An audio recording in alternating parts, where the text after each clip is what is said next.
The Trump administration has released over 230,000 FBI files on Dr. Martin Luther King Jr. despite urgent pleas from his family to keep them sealed. These documents were locked away for nearly 50 years. Under a new executive order signed by President Trump, the U.S. government released tens of thousands of pages of previously classified FBI surveillance records on Martin Luther King Jr. These records included wiretap transcripts, secret memos, surveillance logs, internal FBI notes, and even foreign intelligence from Canada tracking James Earl Ray's movements after the assassination. Most of these documents were created during COINTELPRO, the FBI's controversial domestic spying program. This was led by J. Edgar Hoover. The FBI monitored, harassed, and attempted to discredit Dr. King for years, tracking everything from his speeches to his private life. Today's release was not scheduled to happen until 2027, but the Trump administration fast-tracked it through Executive Order 1417-6, which calls for the accelerated release of key government records related to major assassinations. Now, not everyone agrees with this move, including Dr. King's surviving children, Martin Luther King III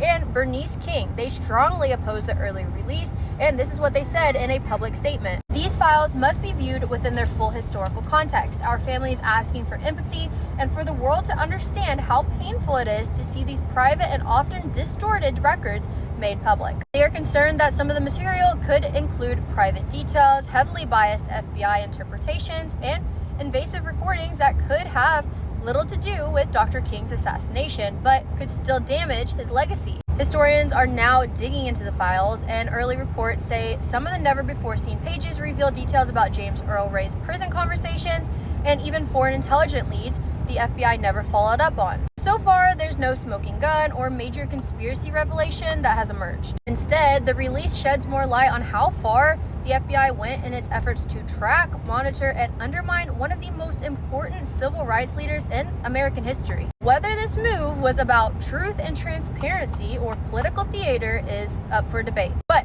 one thing is for certain, the world is now seeing the U.S. government's darkest secrets about Dr. Martin Luther King Jr., in their own words, for the first time. Let me know your thoughts on this in the comments.